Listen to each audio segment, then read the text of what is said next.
Hey guys, welcome back. In this video we are looking at Big Gun by ACDC.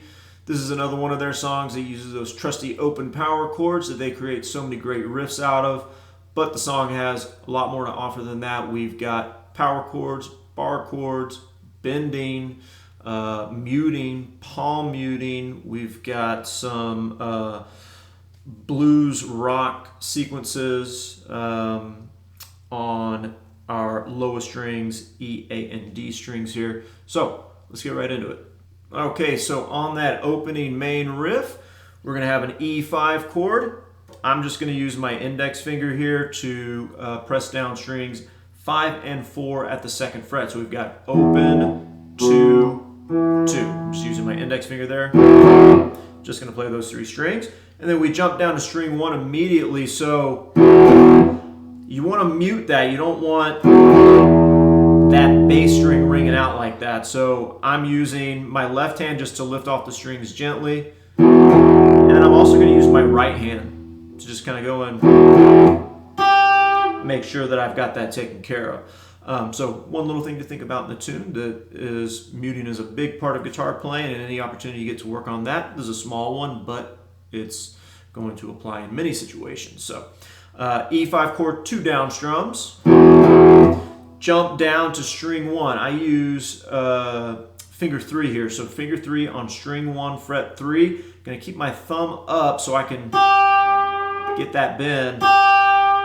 And then we go to the open string. And then string 2, fret 3. And then open E. And back to string 2, fret 3. With a little slide. You hear a little slide in there. So that together.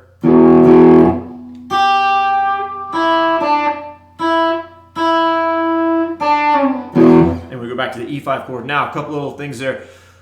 We have certain articulations. So we've got some staccato articulations there at the end of the riff. Starting with this D here. So the D and just the first E. So if you're fretting a note, then you can just allow your left hand to relax and it's going to stop it.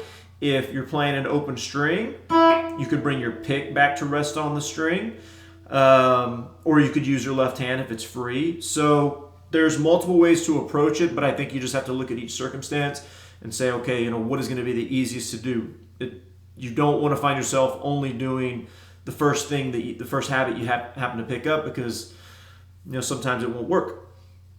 So again, E5, bend on this G here, string 1, fret 3, open E, and then string 2, fret 3, short, string 1, open short, and then long, back to string 2, fret 3 with a slide.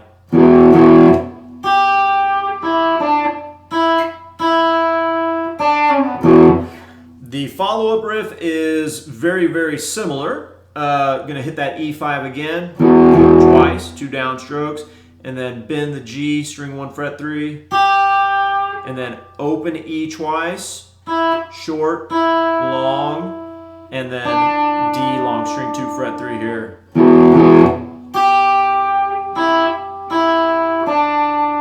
And then we have open string 4 and open string 5.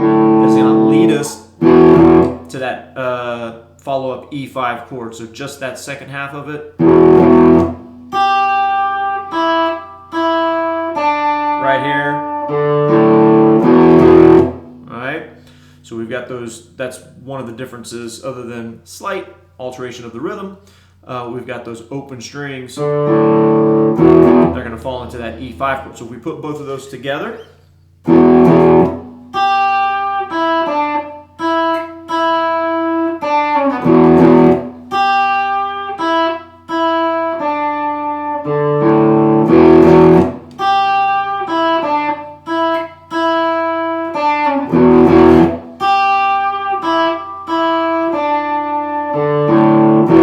so if any of these one of these things is giving you trouble, just try and add it piece by piece. If you're not getting the muting right away, but you're getting all your fingers in place, you're staying consistent with your fingerings, and the rhythms are correct, then you can deal with the muting later. You don't have to make sure that everything is perfect right out of the gate, especially if some of the stuff is new, right? I see a lot of my students do that, where they know the song, so they just expect that what they hear in what they have kind of pre-recorded in their ear, it's just going to come out.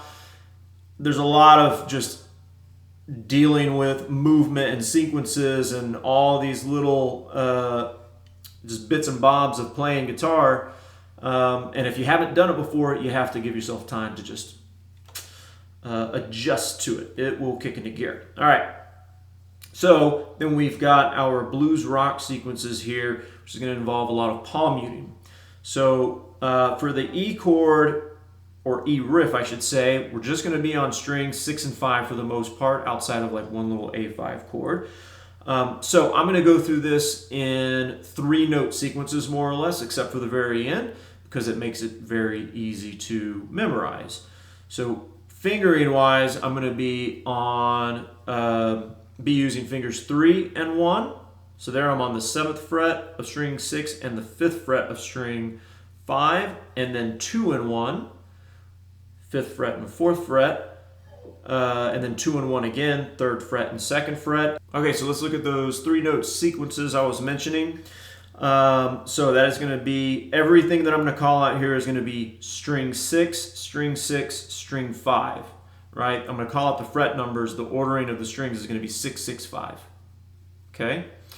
So 3-note sequences: open, 7, 5, open, 5, 4, open, 3, 2, open, 5, 4, open, 3, 2, and end on string 6, fret 3.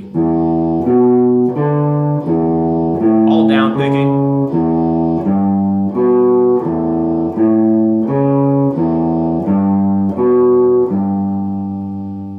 All right. The follow-up sequence to that is almost exactly the same, except at the very end, instead of going open, 3, 2, 3, it's going to be open, 3, and then an A5 chord. I'm just going to do open string 5 and string 4, fret 2, back to string 6, fret 3. Alright. Okay, so that whole E riff.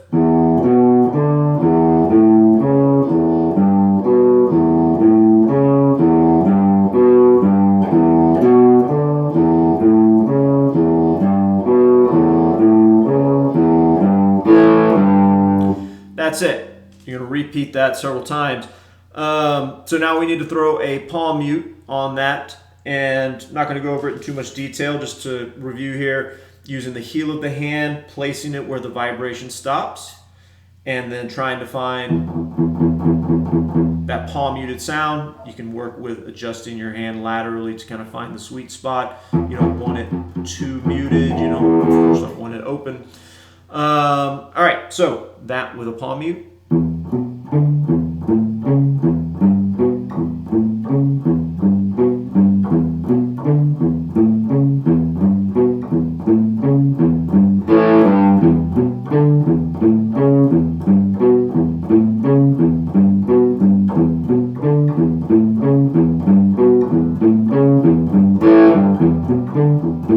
You speed it up little by little.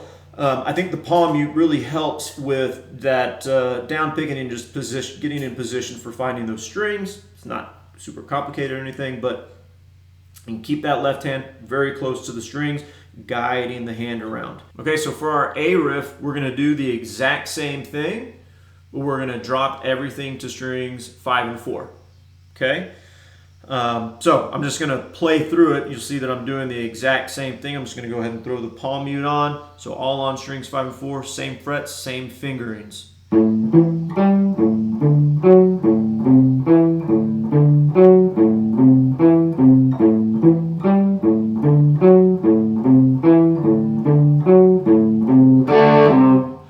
So there I just went to a D5 chord, open string 4, string 3 fret 2.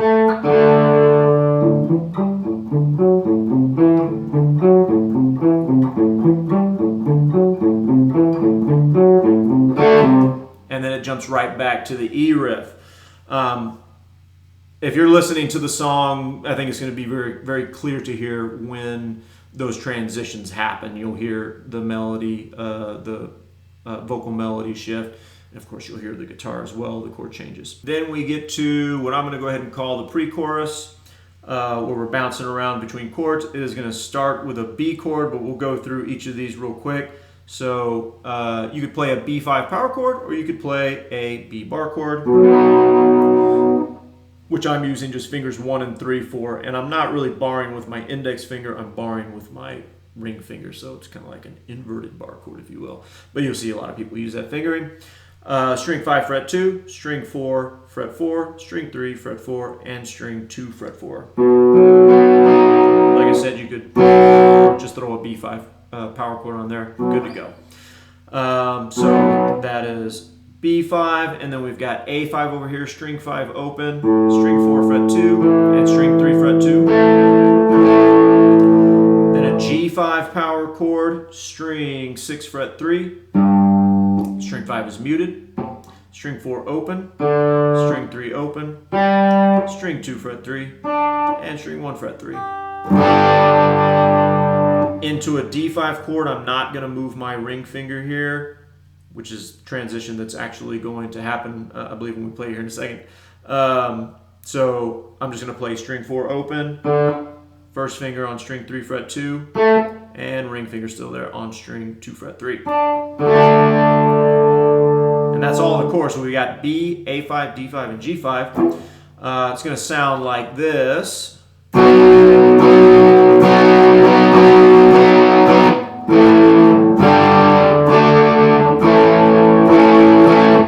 So that's B, and then A, G, D, A. So going from A to A5 to G5 can feel a little weird. I highly recommend using a finger 1 bar here so you can lay these fingers down, right? You can just kind of get them pre-set up and just drop them on. Boom. And I just kind of lean my hand and then let my index finger lift off. So A5, G5. So I'm just kind of using a little seesaw or tilt there. Just boom, boom, boom. And then like I was showing in the transitions earlier to D5, gonna lift the middle, lift the pinky, put finger 1 down on string 3 fret 2, D5, and then just scoot that index finger up to get back to the A5. So the rhythm is kind of syncopated at the beginning until it gets to that measure. So you got 3 strums that are kind of spaced out by 1.5 beats, I believe.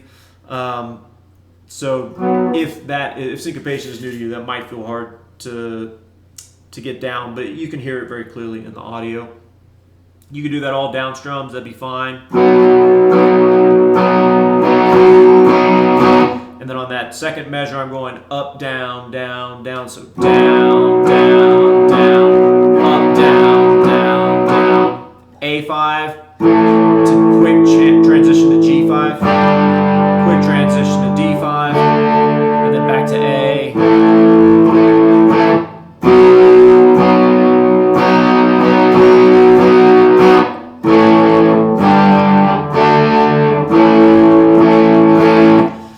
And then that is going to lead us back into that main riff.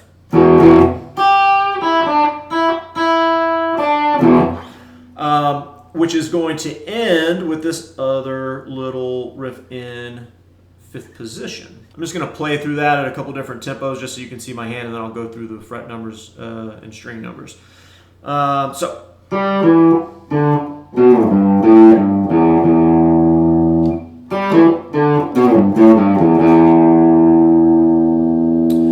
So string 4 fret 5, finger 1, string 5 fret 7, finger 3, string 5 fret 5, finger 1, string 6 fret 7, finger 3, string 6 fret 3, finger 1, string 6 fret 5, back to 3, and then open, open.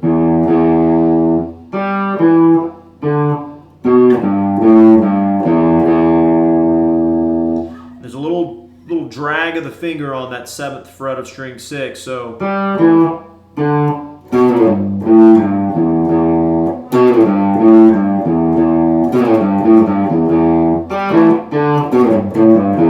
and we were talking about the articulations in that main riff. That's happening there too. We have some short, some long.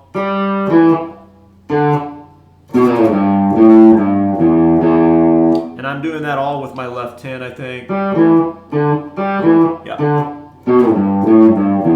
Yeah, just muting with the left hand, allowing the fingers to relax a little bit so the sound stops.